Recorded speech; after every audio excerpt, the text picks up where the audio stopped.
কিষানপুর নামে একটি রাজ্য ছিল, সেখানে একজন অত্যন্ত শক্তিশালী রাজা ছিলেন। তিনি খুব ভালো এবং দয়ালু রাজা ছিলেন। তার একটি ছেলে ছিল, যিনি কিষানপুর রাজ্যের রাজপুত্র ছিলেন। তিনি খুব স্মার্ট এবং বুদ্ধিমান ছিলেন। তিনি শিকার করতে খুব পছন্দ করতেন। একদিন সে শিকারের জন্য ঘন জঙ্গলের দিকে যাচ্ছিল। তখন তার বাবা তাকে বললেন, রাজপুত্র, আপনি এখনো সেই বন সম্পর্কে তেমন কিছু জানেন না। যদি কোনো কারণে সেখানে থাকতে হয়, দয়া করে কারো মাধ্যমে আমাদের জানান। অন্যথায় আমরা আপনাকে নিয়ে চিন্তিত হব। রাজপুত্র তার পিতার পরামর্শ মেনে নিয়ে বনের দিকে চলে গেলেন। দিনের বেলায় তিনি হরিণের আকারে একটি ভালো শিকার দেখতে পান। রাজকুমার হরিণ শিকার করলেন এবং সৈন্যদের হাতে তুলে দেন। কিন্তু পরে হঠাৎ করে রাজপুত্রের ঘোড়াটি ছুটে যায়, যার কারণে রাজপুত্র তার সৈন্যদল থেকে বিচ্ছিন্ন হয়ে পথ হারিয়ে ফেলেন। রাত এল আর রাজপুত্র বনে ঘুরতে থাকল। ঠিক তখনই সে বন থেকে একটি সুরেলা কণ্ঠ শুনতে পেল। তখন মধ্যরাত। রাজকুমার কণ্ঠের দিকে এগিয়ে গেলে একটি পুকুরের কাছে পৌঁছে যায়। সেখানে তিনি একটি সুন্দরী মেয়েকে মাছের সাথে কথা বলতে দেখলেন। রাজকুমার মেয়েটির কাছে গেল এবং তাকে নিজের সম্পর্কে বলল এবং তারপর তাকে নিজের সম্পর্কে জিজ্ঞাসা করল। মেয়েটি বলল, আমি একজন মারমেইড। আগে আমিও এই মাছের মতো মাছ ছিলাম। একদিন আমি যখন পানিতে সাঁতার কাটছি, তখন আমার সামনে একটি পরী এসে আমাকে দেখে খুব মুগ্ধ হলো এবং খুশি হয়ে তিনি আমাকে এই ফর্মটি দিয়েছেন। রাজপুত্র তখন তার গল্প বললেন কিভাবে সে এই বনে আটকা পড়েছিল। রাজকুমারও ক্ষুধার্ত ছিল। কথা না বলে মারমেইড তার জাদুতে তার সামনে অনেক খাবারের থালা রাখল। রাজপুত্র সেগুলো খেয়ে পেট ভরে গেল। তারপর অনেক কথা বললেন। তখন প্রায় সকাল। মারমেইড বলল, এখন আমাকে যেতে হবে। আপনার সৈন্যরাও আপনাকে খুঁজতে এখানে আসছে।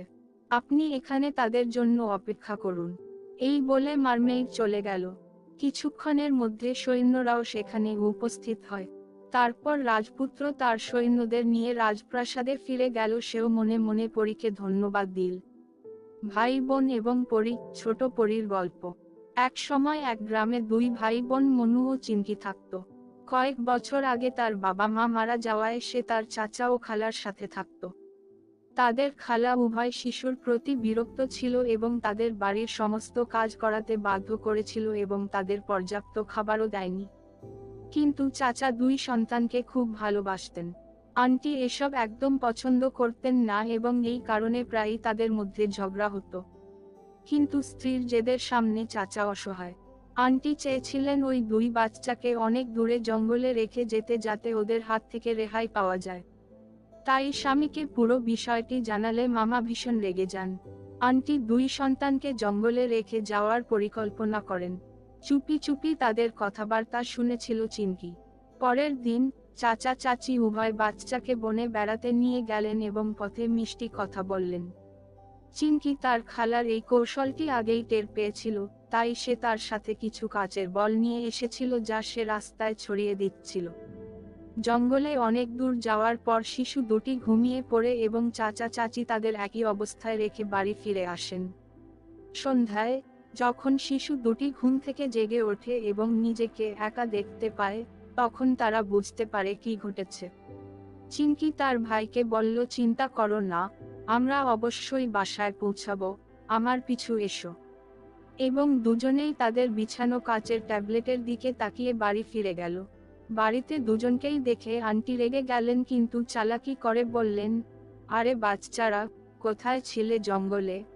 আমি তোমায় অনেক খুঁজছিলাম আর এখানেই খুব চিন্তিত হয়ে পড়েছিলাম। ভালোই হলো তুমি বাড়ি ফিরেছ নিরাপদে। আন্টি এখন মনে মনে আগের চেয়ে অনেক বেশি রাগান্বিত হয়ে উঠেছেন। তাই এখন তিনি ওই দুই বাচ্চাকে আগের থেকে বেশি কাজ করাতে লাগলেন এবং তাদের কষ্টও দিতে লাগলেন।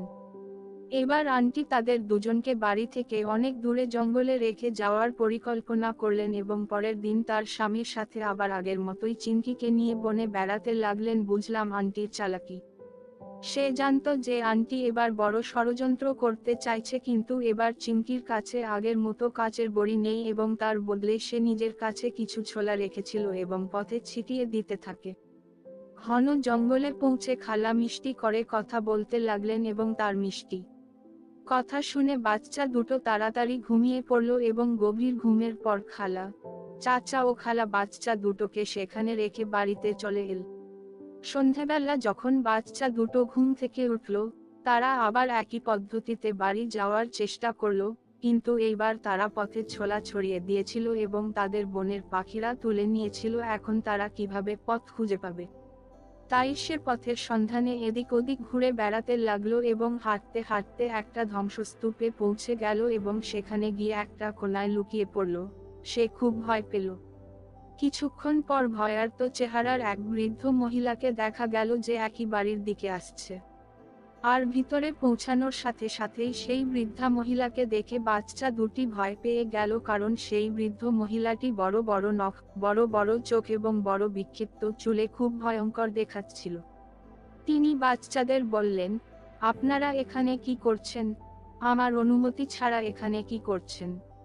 এখন তুমি আমার বন্দী, তাই তুমি যদি তোমার জীবনকে ভালোবাসো তবে আমি যা বলবো তাই করতে হবে, নইলে আমি তোমাদের দুজনকেই হত্যা করব। শিশু দুটি তার কথায় খুব ভয় পেয়ে গেল এবং তার কথা মতো করতে লাগলো। বৃদ্ধা মনুকে খাঁচায় বন্দি করে মেয়েটিকে অনেক কাজ করাতে লাগলেন। একদিন বৃদ্ধা চিনকিকে কাঠ সংগ্রহ করতে বনে পাঠালেন। চিনকি বনে গেলে ক্লান্ত হয়ে গাছের নিচে বসে কাঁদতে থাকে। সেই গাছে একটা পরী বাস করত, যে তার ভাবনা বুঝতে পারল। সে চিনকিকে বলল, চিন্তা করো না, তোমার সমস্যা কি? এখন আমি তোমাকে সেই বুড়ির জেল থেকে মুক্ত করতে সাহায্য করব। সমাধান যাতে আপনি নিরাপদে বাড়ি ফিরতে পারেন। এরপর পরী চিনকিকে সমাধান বলল যে, যখন বুড়ি সকালে স্নান শুরু করবে, তুমি তার গায়ে গরম পানি ঢাললে বুড়ি মারা যাবে। এরপর ওই বৃদ্ধার খাটের বালিশের নিচে খাঁচার চাবি আছে, যা দিয়ে তুমি তোমার ভাইকে মুক্ত করতে পারবে। এরপরে সেই খাঁচার নিচে রাখা সিল ভর্তি বাক্সটি নিয়ে নিকটবর্তী নদীর তীরে যান। সেখানে আপনি একটি রাজহাঁস দেখতে পাবেন এবং আপনাকে দেখার পরে এটি তার ডানা ছড়িয়ে দেবে এবং আপনি উভয়ই তার উপর বসবেন। হ্যান্স তোমাদের দুজনকেই তার বাড়িতে নিয়ে যাবে। চিনকি এটা শুনে খুব খুশি হয়েছিল, কারণ সে তার মায়ের কাছ থেকে ছোটবেলায় অনেক রূপকথা শুনেছিল যে পরীরা খুব দয়ালু এবং অলৌকিক হয়। সে কারণেই এখন তিনি সাহস পেয়েছেন। এরপর যখন বৃদ্ধা স্নান করতে বসেন, তখন চিনকি তার গায়ে আগে থেকে রাখা গরম পানি ঢেলে দেন এবং বৃদ্ধা সঙ্গে সঙ্গে মারা যান। এরপর বালিশের নিচ থেকে চাবি বের করে খাঁচার তালা খুলে ভাইকে মুক্ত করেন। এখন ভাই বোন দুজনেই খুব খুশি হলো।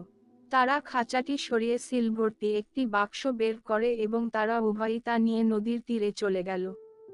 সেখানে সত্যিই একটি রাজহাঁসকে জলে সাঁতার কাটতে দেখা গেল এবং সে যখন তার কাছে গেল তখন রাজহাঁসটি তার ডানা মেলে দিল।